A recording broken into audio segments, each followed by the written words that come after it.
네, 안녕하세요. 초시생을 위한 떠먹여주는 감정평가 및 보상법규의 안평가사입니다. 자, 강의에 앞서서 먼저 OT를 1시간 정도 가지려고 합니다.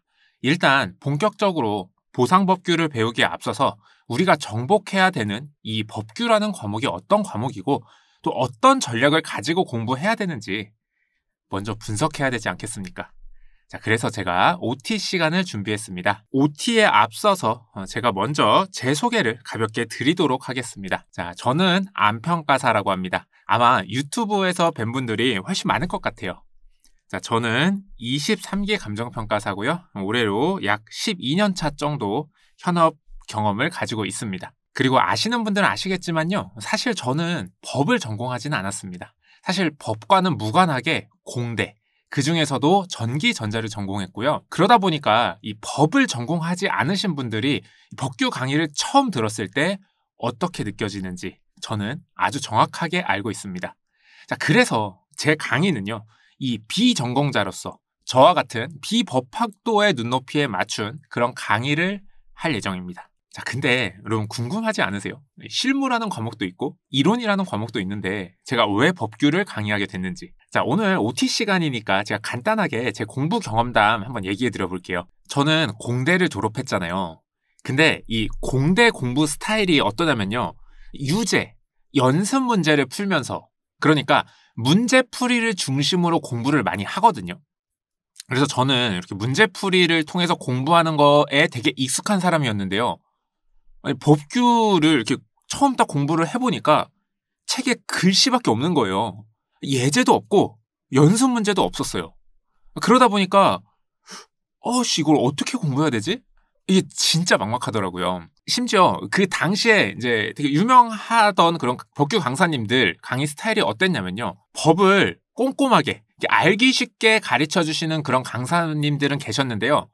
내가 이 배운 내용을, 내가 이해한 내용을 어떻게 정리를 하고 뭐를 어떻게 외우고 문제 풀 때는 어떤 식으로 생각을 해 나가야 되는지, 그러니까 이 법의 내용을 이 학문적인 이해가 아니라 수험적으로 이 시험이라는 목표에 맞게 가르쳐 주시는 분들이 없었어요. 그러다 보니까 저는 배운 내용을 가지고 제가 알아서 공부를 해야 됐고요. 그리고 하필이면 저는 공부 방법을 조금 잘못 잡게 됐습니다. 사실 이런 공부를 해본 적이 없다 보니까 시행착오를 겪을 수밖에 없었던 거죠. 자, 그래서 제가 공부를 시작하고 2차 시험 보기 한 5개월 전까지, 그러니까 대략 한 7개월 정도를 엄청 열심히 공부를 했는데 답안지 한 장을 못 쓰는 상태였어요. 그러니까 공부 방향을 좀 잘못 잡은 거였죠. 근데 이게 더 뭐가 문제였냐면은 제가 이 7개월 동안 열심히 공부를 하는 도중에는요, 이게 잘못 공부하고 있는 건지 몰랐어요. 그냥 내가 아직 부족하니까, 내가 이거 더 열심히 해야 되는 거구나, 이렇게만 생각을 했었거든요. 그리고 나서 한 7개월쯤 지나고 나니까 그때 알겠더라고요. 이거 뭔가 조금 잘못됐구나. 그래서 제가 이때 공부를 잘못했다라는 걸 딱 깨닫고 나서요.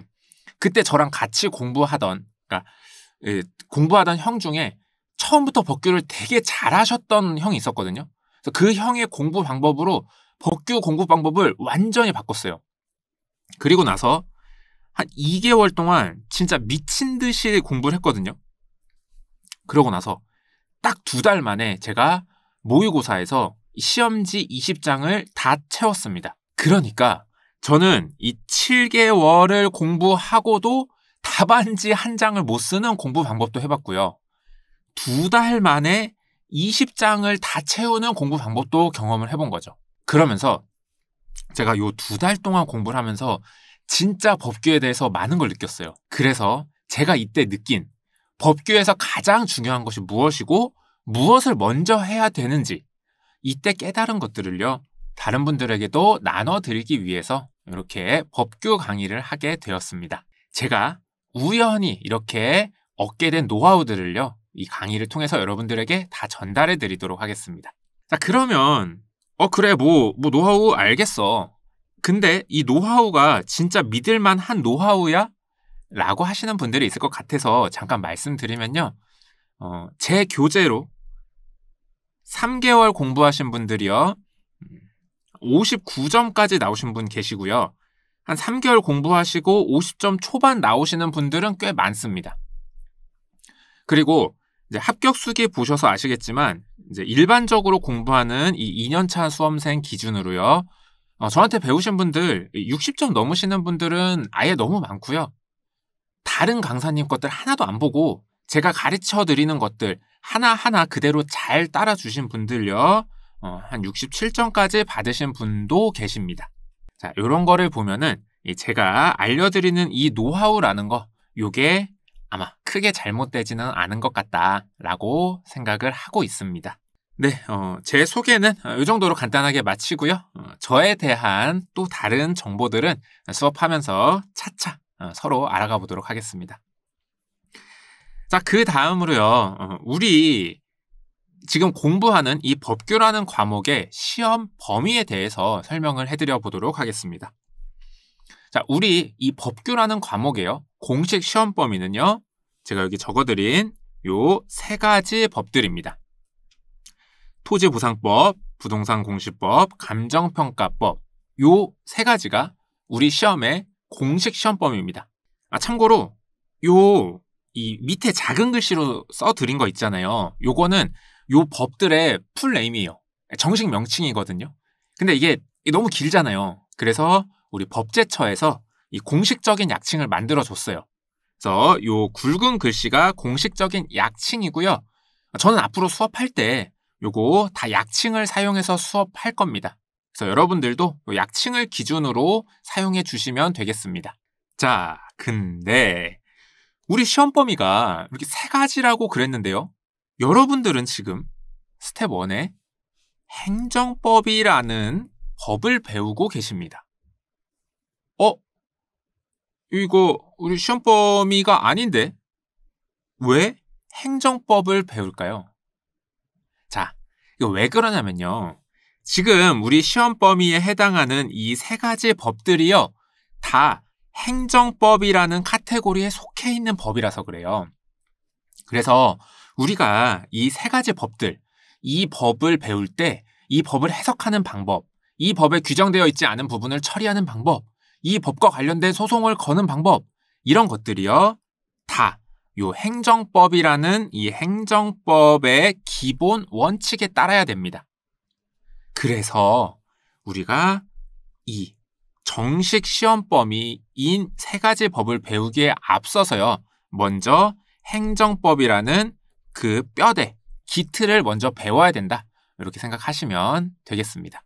참고로 말씀드리면요. 이 행정법 사실 이제 범위가 굉장히 많거든요. 근데 이거를 다 배우는 건 아니고요. 우리 공식 시험 범위에 적용될 수 있는 부분들만 이렇게 쏙쏙 빼내서 배우게 됩니다. 그래서 제가 필요한 부분들만 가르쳐 드리도록 하겠습니다. 그래요. 자, 이렇게 해서 우리가 배우는 법규라는 과목이 어떻게 구성되어 있는지 설명 마치도록 하겠습니다.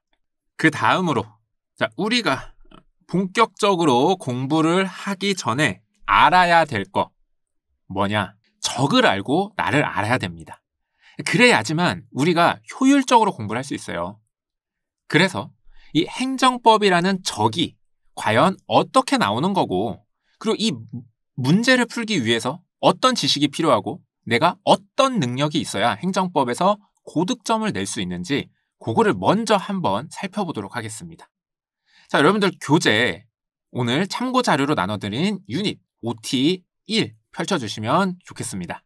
자, 펼쳐주셨나요? 자, 여러분 제가 지금 알려드리는 건요. 시험에 나오는 건 아니에요. 그래서 그냥 가볍게 들으시면서 끄덕끄덕 하시면서 그렇구나 이렇게 부담 없이 들어주시면 되겠습니다. 자, 우리 스텝 1에서는요. 이 행정법이라는 거를 배웁니다. 자, 그럼 우리가 이 행정법을 배운다는 거는 무엇이냐? 자, 우리가 아직 행정법을 배우지는 않았겠지만 이 행정법이라는 게 있겠죠. 자, 근데 이 행정법이라는 건요. 어떤 이 행정법이라는 특별한 법이 있는 건 아니에요. 그러니까 무슨 얘기냐면 이 행정법에 속하는 것들 중에는요. 행정기본법이라는 것도 있고요. 그리고 행정소송법이라는 것도 있고요. 그리고 행정대집행법이라는 것도 있고요. 이런 식으로 이 행정과 관련된 법들이 되게 많거든요.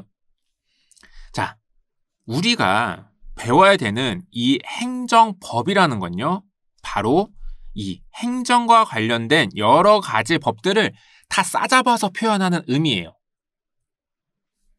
그렇구나. 행정법이라는 게 따로 있는 건 아니고 그냥 여러 가지 행정에 관한 법들을 싸잡아서 표현하는 거구나. 일단 요거 한번 간단하게 기억해 보시고요. 자, 그 다음으로 우리가 행정법을 배운다는 건 뭘까요? 자, 행정법은 이렇게 뭐 여러 가지 법들이 있는데 이 법들을 검색해 보면요. 1조 뭐뭐뭐 해라. 법 2조 뭐뭐뭐 하게 해라. 뭐 이렇게 다 법조문들이 있겠죠. 그래서 우리가 간단하게 생각해 보면요. 이 행정법을 배운다라는 건요. 이렇게 각각 행정과 관련된 여러 가지 법들의 법조문들이 무엇을 어떻게 규정하고 있는지, 그러니까 이건 해라, 이건 하지 마라, 이렇게 해라, 이런 것들 각각 어떻게 규정하고 있는지 법조문들을 하나하나 배운다라고 생각하시면 됩니다. 자, 여기까지 얘기를 들어보면 행정에 관련된 법들이 이렇게 뭐 예를 들어서 뭐 한 7가지 정도가 있으면 이 법들의 법조문들을 다 공부하면 되는구나. 간단하네. 라고 생각하실 수 있는데요. 이게 현실적인 문제들이 좀 있습니다. 뭐냐면은 이 각각의 법조문들이요. 이 법조문들을 해석하는데 교수님마다 의견이 갈리는 경우가 굉장히 많습니다. 이 생각보다는요. 우리 이 법조문들을 해석하는데 의견이 되게 많이 갈려요. 여러분들 언뜻 생각해 보시면은 뭐 법조문 해석하는데 뭐 그렇게 의견이 갈릴 게 많아? 라고 생각하실 수 있는데요. 제가 장난 삼아서 굉장히 간단한 어떤 법조문 같은 문장을 하나 보여드려 보겠습니다.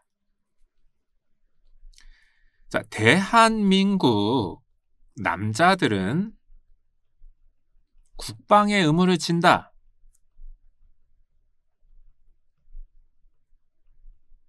자, 이런 규정은 없어요. 제가 그냥 예시를 든 겁니다. 자, 이런 간단한 문장만 봐도요. 사실은 해석의 여지가 굉장히 많습니다. 자, 한번 보세요. 남자? 잠깐만. 성 전환한 사람은 어떻게 하지? 법적으로 주민등록번호가 1이나 3이면 남잔가? 아니면은 생물학적으로 염색체가 XX면 남잔가? 아니면 어떤 물리적으로 신체적인 차이가 있으면 남잔가? 자, 이런 것들처럼 이렇게 간단한 문장을 해석하는데도요. 그 해석이 갈릴 여지가 되게 많습니다. 어떤 느낌인지 아시겠죠?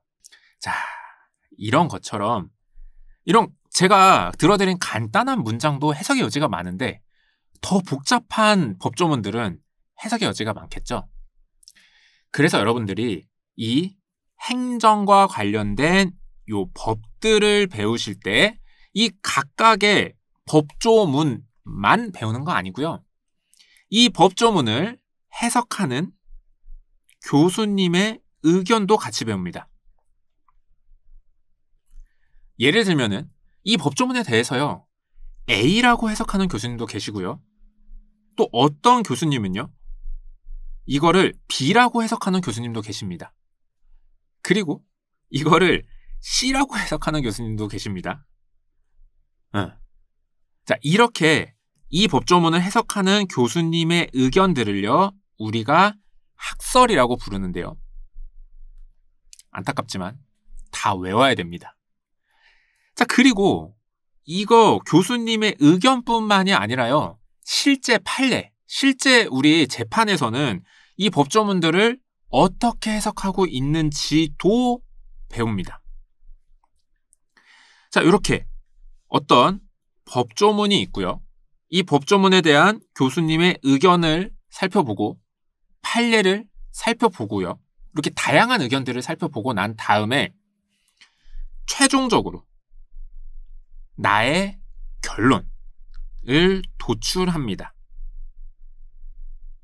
그러니까 이런 거예요. 자, 어떤 법조문이 있는데 해석의 여지가 있잖아요. 이 교수님 의견도 내가 살펴봤고 그 다음에 판례도 살펴봤는데 내 생각에는 최종적으로 이렇게 해석하는 게 맞는 것 같아 하고 나의 최종 결론을 도출하는 겁니다. 그렇습니다. 그래서 자, 우리가 행정법을 공부한다라고 하면요. 이 각각의 법조문들요. 네, 당연히 공부하는 겁니다. 그리고 나서요. 이 법조문들마다 교수님들의 해석이 어떤지, 그리고 실제 법원에서는 어떻게 해석하고 있는지, 그리고 요거를 바탕으로 나는 최종적으로 어떻게 해석할 건지 이 과정을요. 법조문 하나씩 배우게 되는 겁니다. 그래서 요 법조문과 요 학설, 그리고 판례, 그리고 나의 결론, 이 하나의 해석 세트를요. 우리가 논점이라고 부릅니다. 그래서 우리가 행정법을 배운다라는 것은 이 각각의 법들의 각각의 조문들을 해석하는 과정을 배우는 거구나. 이렇게 생각하시면 됩니다. 자, 이런 걸 공부할 겁니다. 그러면 그 다음으로 우리가 이제 실제 봐야 되는 시험, 이 시험을 출제하는 분들은요. 수험생들이 요 과정을 잘 공부했나? 이거를 물어보기 위한 문제를 내거든요. 그래서 문제를 어떻게 주냐면요. 어떤 상황을 줍니다. 뭐 어쩌고 저쩌고 뭐 예를 들면 뭐 A 도지사 뭐 누구는 뭐 도내의 심각한 주차난을 해결하기 위해서 뭐 관내 일대 뭐 3만 해배 공영 주차장으로 사용하려고 공사를 하고 있는데 뭐 어쩌고 저쩌고 이런 상황을 줍니다. 그리고 나서 마지막에요. 법적인 걸 물어봐요. 예를 들어 갑이라는 사람이 이 상황에서 토지보상법에 따를 때 보상을 받을 수 있는가?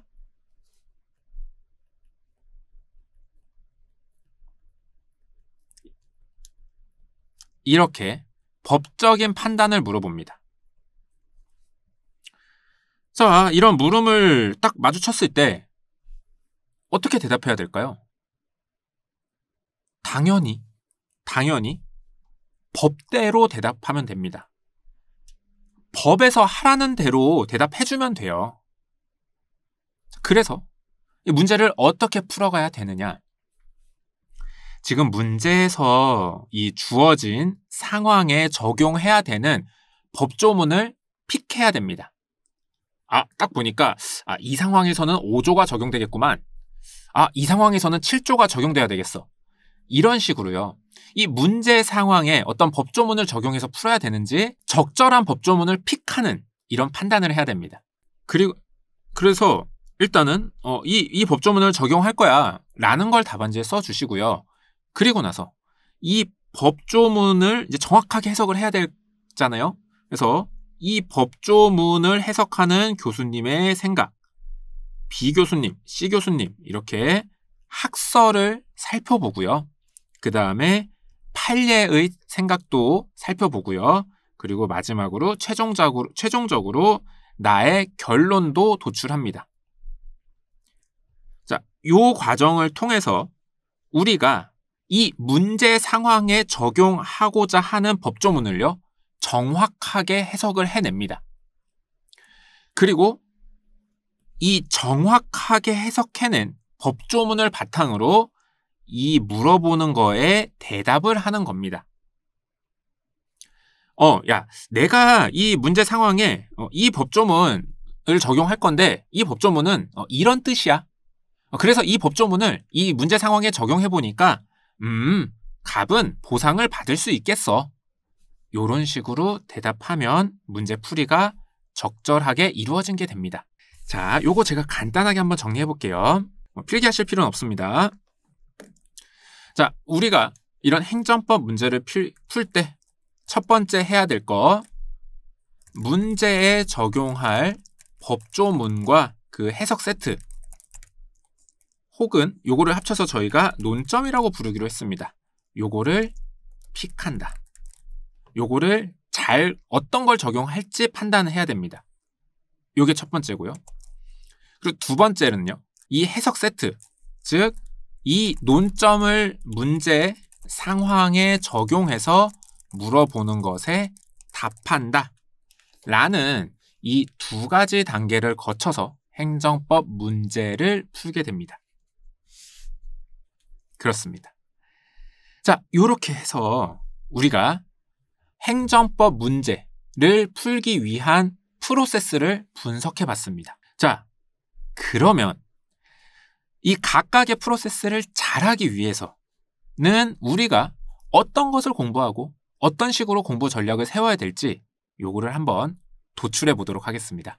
자, 첫 번째 여러분들이 하셔야 되는 일은요.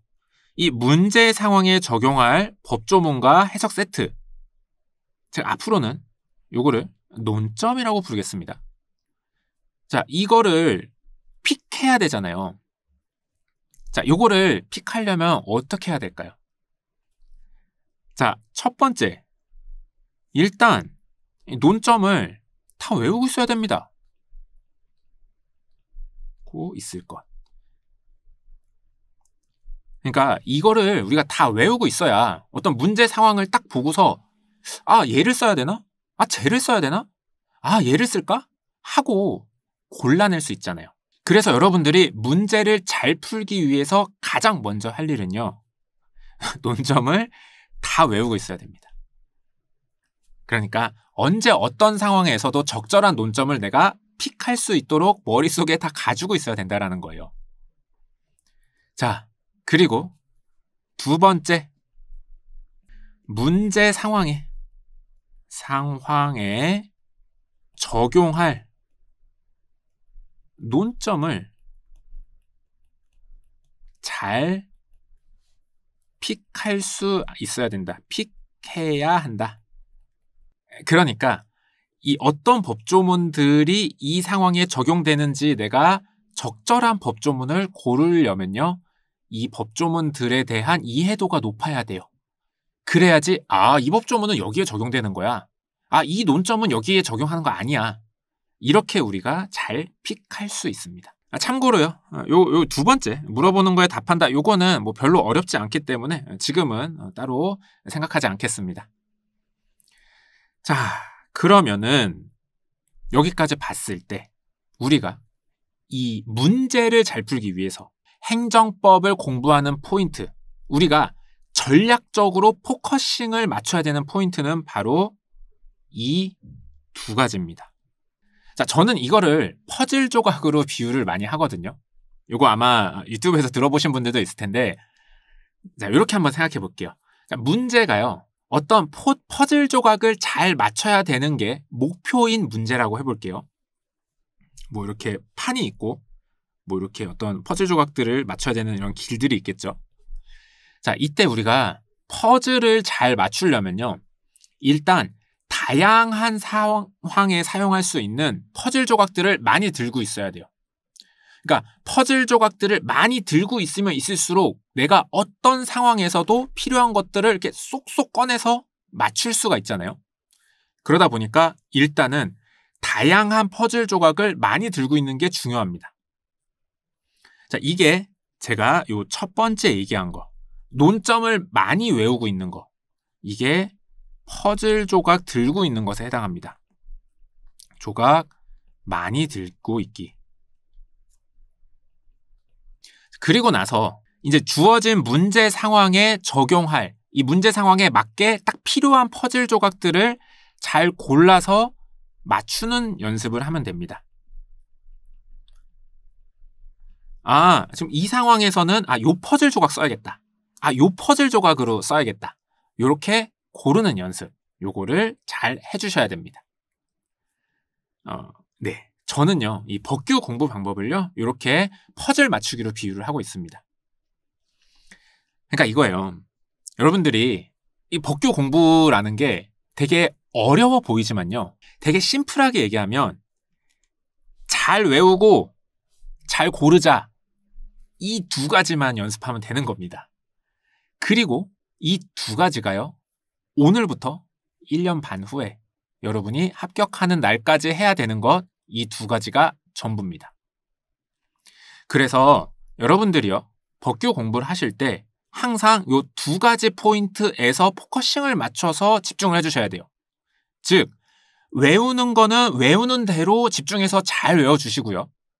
고르는 연습은 고르는 연습대로 별도로 미친 듯이 고르는 훈련을 따로 해주셔야 됩니다.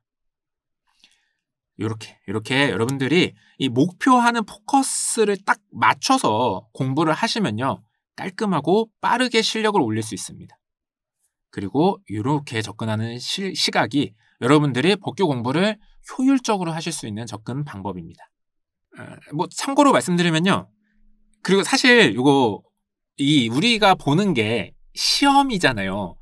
그렇기 때문에 사실은 요거 외에도 조금 기술적으로 달성해야 되는 경지가 하나 더 있긴 합니다. 가볍게 들어보세요. 요거는. 자, 제가 퍼즐 조각으로 계속 설명드려 볼게요.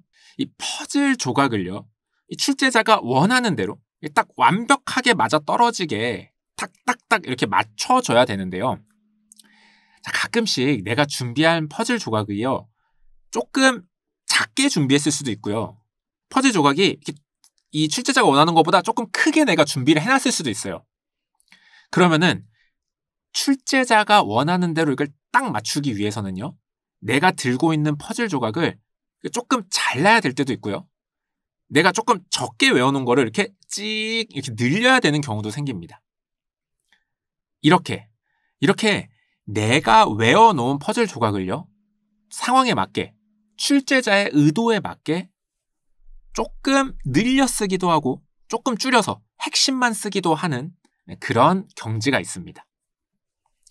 그래서 요거는 외운 논점을 상황에 맞게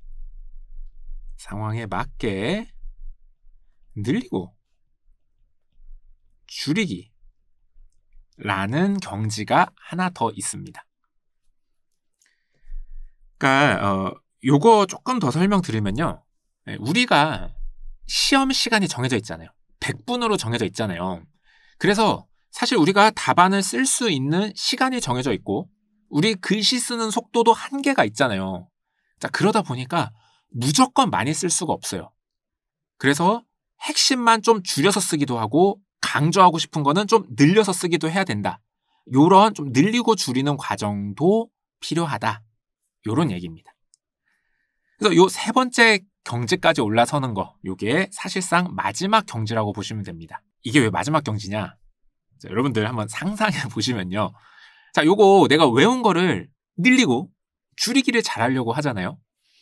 그럼 내가 어떤 내용을 쓸 때, 이거는 조금 이렇게 빼서 여기 좀 줄이고, 얘는 요걸 이렇게 좀 더 써서 여기를 늘려야겠다. 요런 판단을 하려면요, 내가 지금 외워놓은 게 이만큼이고 여기서부터 여기까지 쓸 수 있다 라는 게 이 머릿속에 그냥 그대로 쭉 그려질 정도로 외우고 계셔야 되는 거거든요. 그러니까 늘리고 줄이는 거를 하려면은 암기가 다 끝나서 아주 그냥 가지고 놀 수 있는 경지가 돼야 돼요. 그래야지 내가 늘리고 줄이고를 자유자재로 할 수 있게 됩니다. 좀 어려워 보이나요? 자, 다 합니다. 시간 지나면 다 합니다. 그래서 여러분들 처음에 너무 겁먹지 마시고 잘 따라만 오시면 이 경지까지 제가 잘 올라올 수 있게 만들어 드리도록 하겠습니다. 자, 그렇습니다. 자, 이렇게 문제를 푸는 이런 프로세스가 있기 때문에 이 프로세스를 효율적으로 공략하기 위해서 우리가 이런 단계에 포커스를 맞춰서 접근한다.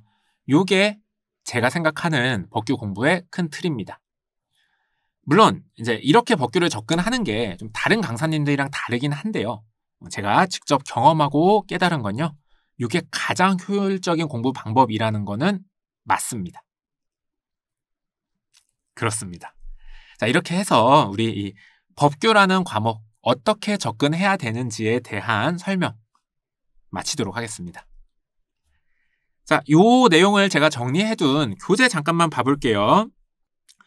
자, 문제에서 어떤 문제 상황과 이제 질문이 주어질 겁니다. 자, 그러면 이 문제를 풀기 위해서는요, 적절한 논점 박스, 즉 제가 아까 말씀드렸죠. 논점이란 어떤 법조문을 교수님의 해석도 살펴보고 판례 해석도 살펴본 다음에 나의 최종 결론을 낸 거를 세트화해서 정리해 놓은 게 논점입니다.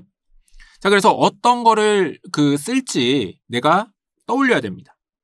그리고서 요거 써야 되겠다 판단하시고 그 논점 박스에서 내린 최종 결론을 문제 상황에 적용해서 답을 내주시면 되겠습니다. 자, 그래서 이런 식으로 우리가 문제를 잘 풀려면 뭘 해야 된다?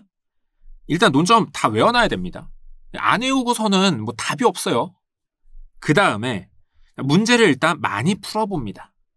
그러면서 문제에 적합한 논점을 픽하는 그런 훈련을 집중적으로 해 나가시면 됩니다. 이렇게 하시면요, 여러분들 어렵지 않게 법규 정복해 나가실 수 있습니다. 자, 참고로 요 3단계라고 제가 써놓은 건요, 요거 조금 어려운 얘기니까 지금은 넘어가도록 하겠습니다. 나중에 공부 많이 하시고 나서 다시 보시면 그때 이해가 가실 내용입니다. 자, 이렇게 해서 우리가 법규 공부를 할 때 어떻게 포커스를 맞추고 공부를 하겠다라는 것을 알려드렸잖아요. 자, 그러면은 이제 요거를 잘 하기 위해서 이 안평가사의 강의가 어떻게 짜여져 있는지 제가 간단하게 설명해 드리도록 하겠습니다. 자, 일단 먼저 논점을 다 외워야 된다라고 그랬잖아요. 그래서 제가 스텝 1과 스텝 2에서 우리 시험 범위에 해당하는 논점들을 알려드릴 겁니다. 그리고 제가 암기까지 시켜드릴 겁니다. 자, 그리고 나서 이 문제를 잘 풀기 위해서 논점을 픽하는 훈련을 해야 되잖아요. 그래서 자, 스텝 3에서는요, 굉장히 많은 이 다량의 문제를 가지고 내가 이 스텝 1, 2에서 암기해 놓은 논점을 이 문제 상황에서 픽하는 이 연습을 집중적으로 할 겁니다. 그리고 나서 이제 마지막으로 궁극의 단계로 이 외운 논점을 내가 출제자의 의도에 맞춰서 이거 좀 중요한 것 같은데 좀 늘리고 이거는 좀 줄였어야겠다. 늘리고 줄이고 하는 거. 자, 요거는요, 저희가 스텝 4에서 다룰 예정입니다. 그래서 여러분들이 저와 함께 이렇게 스텝 1, 2, 3, 4를 잘 따라오시면요, 논점도 암기가 될 거고요. 그리고 그 논점들을 적절하게 픽하는 훈련도 될 거고요. 그리고 줄이고 늘리는 것까지 완전하게 훈련을 하실 수 있습니다. 자, 이게 일단은 제 강의의 기본적인 커리큘럼 구성입니다. 자, 이렇게 해서 커리큘럼에 대한 설명 자연스럽게 한번 해봤고요. 자, 이렇게 공부가 이뤄지기는 할 텐데, 자, 여러분들 어떻게 보면 이제 가장 궁금해 하실 수 있는 거, 제 강의가 뭐가 다르냐, 다른 강사님들과 뭐가 다르냐, 네 강의에는 무슨 노하우가 있느냐, 자, 요거 간단하게 설명해 드려보도록 하겠습니다. 자, 일단 요거 설명하기에 앞서서 왜 제가 이런 특별하게 커리큘럼을 만들었는지, 제가 생각하는 공부 방법론, 요거를 먼저 설명드리고, 그렇기 때문에 제가 강의를 이렇게 만들어놨다, 이렇게 한번 나눠서 설명드려 보도록 하겠습니다. 자, 여러분, 공부를 할 때 조금 더 이 공부 방법에 대해서 일반론적인 한번 생각을 해봅시다. 제가 이제 아까 좀 더 디테일하게 이 법규 공부 방법의 순서를 말씀드렸지만, 조금 더 일반적으로 얘기를 하면요, 공부라는 건요, 자, 이론을 배우고요, 그리고 나서 문제풀이를 배웁니다. 우리 시험은 이제 주관식 시험이니까 답안 작성이 되겠죠. 자, 이렇게 답안 작성하는 거를 배우고 이걸 마스터하면 합격을 하게 되는 거겠죠. 자, 요렇게 공부가 이론과 답안 작성이라는 큰 두 개의 축으로 나눠진다라고 구분을 해보면요, 일단 처음에는요, 이론을 공부해야 됩니다. 아무것도 모르고 문제를 풀 수는 없으니까 일단 이론을 공부해요. 자, 근데 이렇게 이론을 공부할 때요, 대부분의 학원에서 그러는 것처럼, 대부분의 강사님들이 그러는 것처럼 이 답안 작성이라는 문제풀이를 고려하지 않고, 그러니까 이론만 뚝 떨어져서 이론만 배우는 거, 자, 이거는요. 저는 시험이라는 거를 목표로 공부할 때는 이 방법이 굉장히 좋지 않은 방법이라고 생각합니다. 자, 왜 그러느냐? 자, 우리요. 지금 행정법을 배우잖아요. 근데 우리의 목표는요. 냉정하게 말하면요. 행정법을 공부하는 게 아니라요. 행정법이라는 재료를 가지고 답안을 잘 써서 점수를 잘 따기 위한 행정법을 공부하는 겁니다. 정말 순수하게 이론만 공부하는 거는 그냥 학자님들, 교수님들이 하시는 거죠. 그렇기 때문에 우리는요. 이 이론을 공부할 때요. 이론을 배우기 위한 이론을 공부하면 안 돼요. 우리는 반드시 답안 작성을 위한 이론을 배워야 됩니다.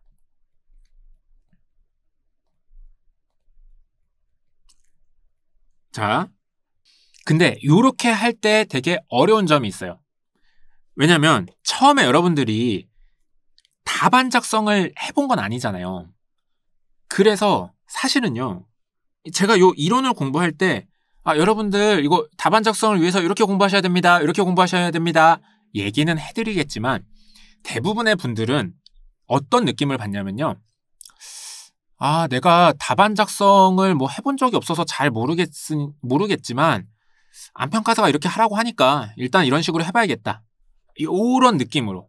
그러니까 되게 이게 장님이 코끼리 다리 만지듯이 이게 막 전체적으로 어떻게 적용하는지는 좀 잘 안 와닿은 상태에서 이렇게 좀 이렇게 더듬더듬 공부를 하게 됩니다.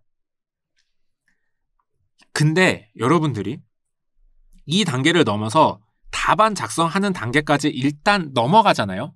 그러면 그때는 모든 게 이해됩니다. 답안을 잘 쓰려면 이론 공부는 이렇게 해야 되는구나.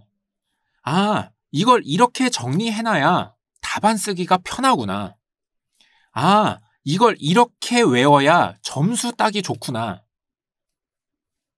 이런 거는 답안 쓸 때는 필요가 없는 이론이구나. 라는 것을 이 답안 작성 단계에 갔을 때 그제서야 여러분들이 정확하게 판단하실 수 있게 됩니다. 즉 무슨 얘기냐면요. 여러분들이 답안 작성을 일단 빠르게 해봐야 돼요.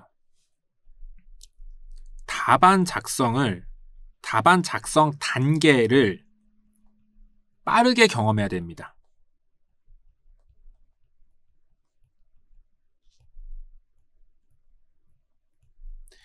그래야지 제가 말씀드린 것처럼 이 내용을 내가 이렇게 받아들였어야 되는 거구나. 여러분들이 판단할 수가 있게 돼요. 그리고 그때부터는 이 공부 방향성을 내 스스로 느끼고 판단해 나갈 수 있어요. 이렇게 해야지만요. 여러분들이 시행착오 없이, 그러니까 코끼리 다리 만지는 시간을 최대한 줄여야 돼요. 시행착오 없이 단기간에 가장 빠르게 실력을 끌어올릴 수 있게 됩니다. 자, 근데 이게 보통 많은 분들이 공부 어떻게 하시냐면요. 처음에 일단 이론을 배우잖아요. 그러면은 뭐 대부분의 일반적인 이제 강의를 들으시면은 이게 문제풀이에 기반한 이론이 아니라 이론을 위한 이론을 공부하다 보니까 그리고 또 처음에는 굉장히 의욕이 넘치시잖아요. 그래서 완벽하게 해야지, 열심히 해야지 이렇게 하시면서 내가 어디로 가야 될지를 아직 정확하게 모르는 상태에서 막 열심히 공부를 하시면서 시행착오를 많이 겪습니다.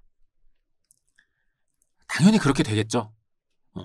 그러니까 내가 지금 배우고 있는 거를 어떤 상태로 써야 되는지를 경험해보지 않고서는 열심히 공부해봤자 효율적으로 공부를 할 수가 없어요. 심지어 잘못하면요. 이 시험 합격의 길이 아니라 학문의 길로 빠지게 되는 겁니다. 자, 이게 워낙 중요한 제 공부 방법론이라서 요거 조금 제가 맨날 드는 예시 이거 한 번만 좀 더 드려볼게요. 좀 지루할 수 있겠지만 중요한 얘기라 그래요. 자, 여러분들 건물을 지을 때요. 이 시험 합격을 위한 건물을 짓는다라고 해봅시다. 그럼 처음에 이론부터 막 완벽하게, 즉 건물을 지을 때 털을 파야 되잖아요. 그래서 이렇게 건물 지을 털을 이렇게 딱 각 잡아가지고 이렇게 콘크리트 이렇게 딱 붓고 막 이렇게 하고 이렇게 털을 멋있고 완벽하고 이렇게 깔끔하게 딱 만들어 놓고, 그리고 나서 이 기둥도 이렇게 막 아주 단단하게 해가지고 이렇게 기둥을 딱 받고 이렇게 하는 게 아니에요. 그러니까 우리는 지금 예술작품을 만드는 게 아니라 빨리 합격을 하려고 그러는 거잖아요. 그래서 시간을 세이브해서 빨리 붙으려면은 어떻게 해야 되냐면요. 이렇게 하나하나 완벽하게 하고 넘어가는 게 아니라요. 일단 이렇게 땅바닥 있잖아요. 그럼 나무젓가락 같은 거 꼽아. 터 안 파. 그리고 여기다가 초가지붕 만들어요. 그럼 일단 집 지었잖아요. 이렇게 완성을 해놓고서 그 다음에 내가 지금 요게 좀 부족하니까 이걸 보완해야겠다 하고서 기둥을 좀 단단하게 만들어야겠다 하고 시멘트로 더 빠릅니다. 기둥을 조금 두껍게 만드는 거죠. 그리고 나서 아직 합격할 정도가 아니야? 그럼 조금 더 보완해볼까?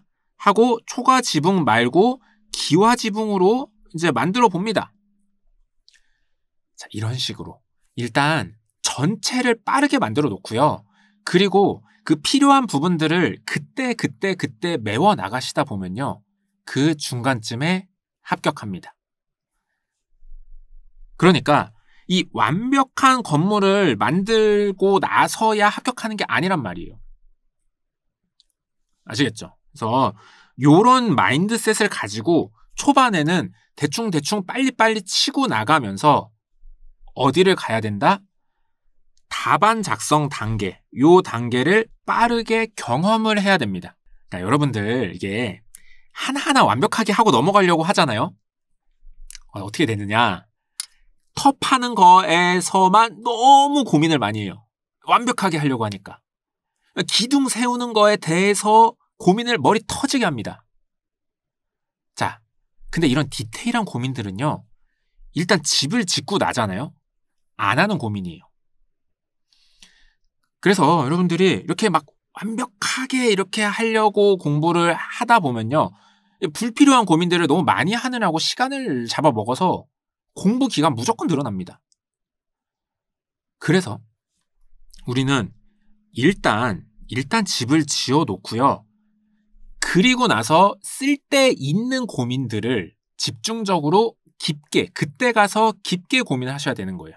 자, 제가 조금 열내서 설명을 드렸는데, 자, 이 제 철학, 이게 뭐냐? 일단 이론을 꼼꼼하고 완벽하게 쌓아 나가서 공부하는 게 중요한 게 아니라요. 일단 뼈대만 빨리빨리 만들어가지고 문제풀이 단계까지 일단 좀 빨리 갑시다. 이게 제 공부 방법론의 특징입니다. 자, 그러면은 여러분들이 뭐가 좋다고요? 여기를 가보면 이제 보여요. 이거는 문제 푸는데 필요 없는 이론이네. 문제 풀려면 이거를 정확하게 외워야 되네. 그러니까 이거를 여러분들이 몸으로 느끼셔야 돼요. 그리고 나서 다시 이론으로 돌아와가지고 필요한 이론들을 메워나가는 겁니다. 그리고 다시 문제풀이로 가는 거예요. 그리고 나서 요번에는 내가 이런 것들을 조금 메워야겠다 하고 다시 이론은 공부하시는 거고요. 이렇게 이론 공부와 문제풀이가 시실과 날실이 엮이는 것처럼 서로 영향을 주면서 실력을 늘려가는 거예요. 그래서 저는 요게 되게 시행착오 없이 빠르게 공부하는 방법이라고 생각을 하고, 이거를 제가 커리큘럼에 어떻게 담아놨냐? 자, 아까 제가 말씀드렸던 것처럼 스텝 1, 2에서는요 이론을 배우고요. 그 다음에 스텝 3에서는 픽하는 연습을 하고요. 스텝 4에서는 요거를 늘리고 줄이는 연습을 한다고 말씀드렸잖아요. 자, 여러분들, 저는요, 여러분들이 처음에 스텝 1, 2를 공부하실 때요, 사실 다 가르쳐 드리지 않습니다. 처음에는요, 이 A급, B급이라는 이 핵심적인 내용들만 일단 가르쳐 드리고요. 요것만 가지고 일단 문제풀이에 빠르게 들어가는 겁니다. 이렇게 핵심만 가지고 일단 문제풀이 끝판까지 한번 가보는 거예요. 그리고 나서 다시 이 스텝 6예요. 스텝 6에서 이제 나머지 C급, D급들을 공부할 겁니다. 자, 이렇게 하면 결과적으로 아까 제가 말씀드린 것처럼 여러분들이 요 작은 내용만, 되게 작은 내용만 가지고 일단 문제풀이의 끝판까지 한번 가보잖아요. 그러면 여러분들이 내가 문제 풀려면 내용을 어떻게 정리해야 되고, 문제 풀려면 뭐를 외워야 되고 뭐가 필요 없고, 이걸 알게 되잖아요. 그러면은 남아있는 나머지는요, 진짜 금방 외웁니다. 그러면 시간을 엄청 단축시킬 수 있어요. 아시겠죠? 그러니까 이 전체 이론을 들고서 헤매는 게 아니라 일단 얘네들을 가지고서 조금 헤매더라도 길을 딱 찾고 나면은 나머지 애들은 최단거리로 갈 수 있잖아요. 그렇습니다. 그래서 제 커리큘럼은 이런 특징을 가지고 있습니다. 자, 참고로 가볍게 들으세요. 네, 이렇게 하면은 약간 이제 뭐 장점만 있는 건 아니죠. 단점이 뭐냐? 자, 이제 다른 학원의 강사님들은요, 이렇게 안 하고 그냥 이론은 이론대로 쭉 가르쳐 주시고, 그냥 문제풀이에서 이제 문제풀이를 쭉 가르쳐 주시거든요. 그러다 보니까 이제 다른 학원 강사님의 강의를 들은 사람이랑 얘기를 하면은 우리는 아직 이걸 안 배웠잖아요. 이거를 우리는 되게 늦게 배운단 말이에요. 그래서 여러분들이 되게 불안해할 수 있어요. 그러니까 뭐야, 저 사람들은 저런 것도 알고 있는데 난 왜 모르지? 불안해할 수 있거든요. 그리고 되게 깊이가 없다고 느끼실 수도 있어요. 아니, 우리는 되게 핵심적인 것만 가지고 일단 끝판까지 갈 거니까. 자, 하지만 이제 요게 이런 거 안 가르쳐 드리는 것도 아니고, 그리고 깊이가 없는 것도 아니다. 단지 이제 배우는 순서가 조금 다른 거다. 이렇게 잘 기억해 두시면 되겠습니다. 자, 조금 길었나요? 네, OT니까 이런저런 얘기를 좀 해드려 봤습니다. 자, 이렇게 해서 이제 제가 여러분들에게 설명을 해드리는 건요, 이 법규라는 과목이 뭘 공부하는 거고, 그래서 이런 식으로 공부를 해야 되고, 그리고 이렇게 공부하는 게 빠른 것 같기 때문에 저는 이렇게 가르쳐 드리겠습니다 라는 것을 소개를 마쳤습니다. 마지막으로 좀 자잘한 좀 특이사항들 설명드리고 OT 마무리하도록 하겠습니다. 요거는 이제 공부 방법이랑 관계는 없어요. 자, 제 강의가요, 일반적인 강의랑 조금 다르게 이 변경 없는 부분은요, 작년 강의를 업로드할 예정입니다. 작년 강의 업로드. 자, 제 강의가 오프라인 없이 온라인으로만 강의가 진행되잖아요. 그래서 사실 내용이 달라지지 않는 부분은요, 굳이 똑같은 걸 다시 찍진 않고 작년 강의를 그대로 올려드릴 예정입니다. 물론 이제 업데이트 해야 되는 부분, 혹은 이제 설명을 좀 추가해야 되는 부분, 이런 것들은 당연히 업데이트해서 촬영을 하기 때문에 강의 수강하시는 데는 전혀 지장이 없으시니까 요거 참고만 해주시면 되겠습니다. 자, 가끔 보면은 이거는 올해 걸까 작년 걸까 이렇게 맞추려고 하시는 분들이 있는데요, 이거는 저도 못 맞춥니다. 그래서 그런 거 하지 마시고 그냥 공부하시면 됩니다. 자, 그리고 두 번째 조금 특이한 건요, 제가 이 영상을요, 유닛별로, 그러니까 논점별로 영상을 업로드합니다. 그러다 보니까 이 영상들이 조금은 이렇게 좀 잘게 쪼개져서 올라가거든요. 그러니까 제가 이렇게 업로드 해드리는 이유는 여러분들 나중에 다시 듣고 싶은 부분 바로바로 찾아서 듣기 편하시려고 제가 이렇게 유닛별로 쪼개서 올려드리고 있거든요. 근데 이제 또 어떤 분들은 이게 조금 뭐 한 20-30분씩 쪼개져 있는 거는 너무 좀 짜잘하다, 좀 불편하다 하시는 분들이 있기는 한데, 제가 보기에는 지금 당장 조금 불편하시더라도 나중에 다시 듣고 싶은 부분 찾을 때는 이게 훨씬 편리하거든요. 그래서 이거 조금만 이해해 주시면 감사하겠습니다. 참고로 요 유닛별로 영상 많이 쪼개져 있어도요, 이게 회차는 거의 대부분의 강의가 3시간 반에서 4시간 정도, 요 정도로 다 비슷비슷합니다. 그래서 여러분들 수험 계획 세우실 때 이거 참고해 주시면 좋겠습니다. 네, 이렇게 해서 전체적인 공부 방향에 대한 OT는 마무리하도록 하겠습니다. 다음 시간에는요, 제가 첨부 자료로 넣어드린 OT 자료 간단히 보면서 여러분들 알고 계셔야 되는 포인트들 좀 짚어드리도록 하겠습니다.